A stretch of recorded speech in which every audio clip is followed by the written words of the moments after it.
demonstrate a few things that we're going to be cutting today with our newfound knife skills. So obviously if we're having kids use the knives, make sure that you're comfortable with having them use an actual knife. Some safer alternatives would, as I said before, would be the nylon knives. And so soft foods that they could also participate in cutting is things like tomatoes. And nylon knives typically come serrated anyway, so they're perfect for cutting things like tomatoes. So first, when we cut them, we want to slice them in half. Obviously we wash them and then we slice them in half.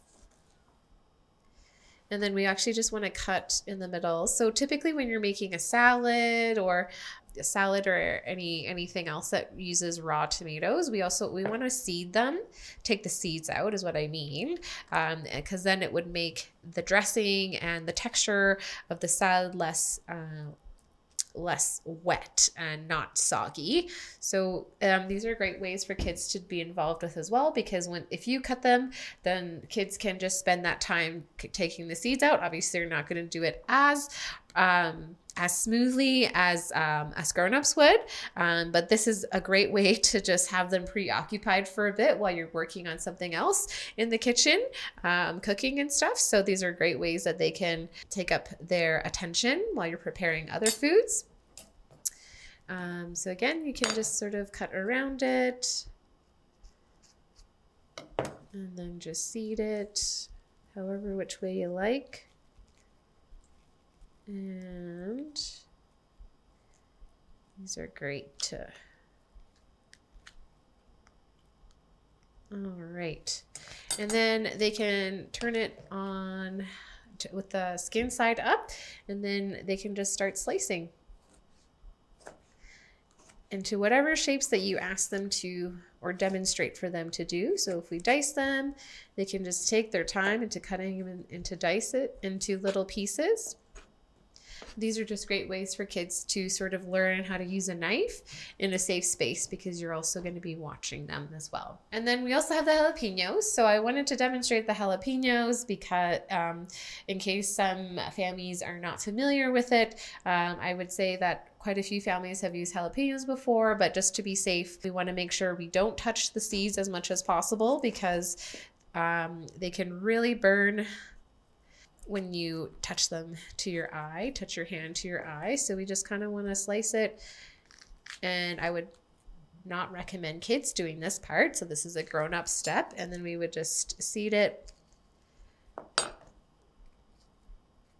Cut the seeds out. So if you're doing this for a recipe that you're going to be doing with the families, I would recommend that you can either demo it during the session with the families or do this ahead of time, so that these are just ready to go and that there's no chance that kids will touch the seeds. Minimize that risk, because it really does burn when they accidentally touch it and then touch their faces.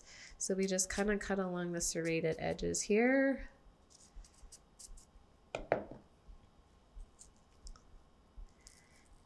And then obviously remember to wash your hands when you're all done. Seeds are the spiciest part of this pepper. All right. And then you can dice them or cut them into whatever shape that you need it to be. And then the same thing with this one here.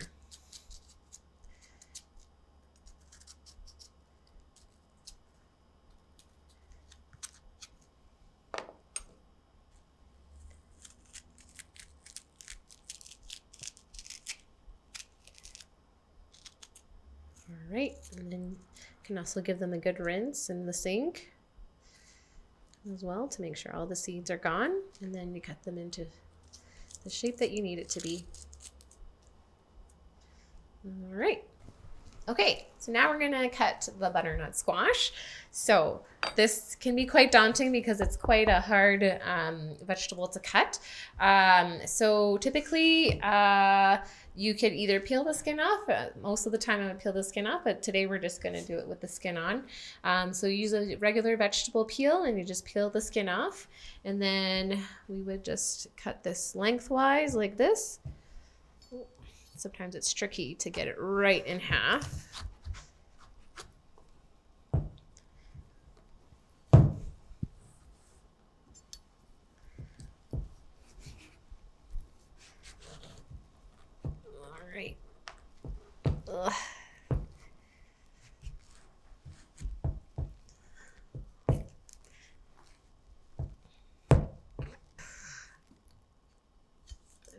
end off here.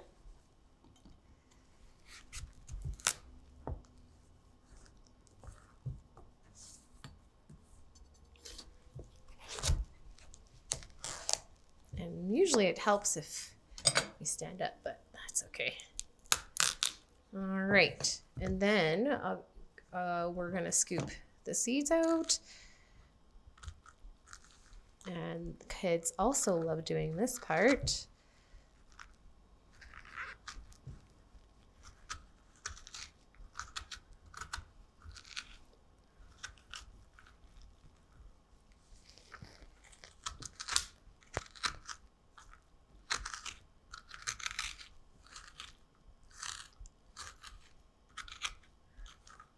Okay. Once it's clean,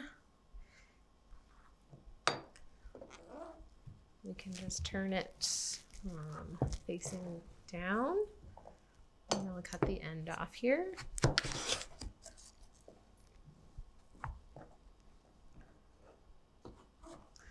And we can just cut them like this. Usually gets easier to cut.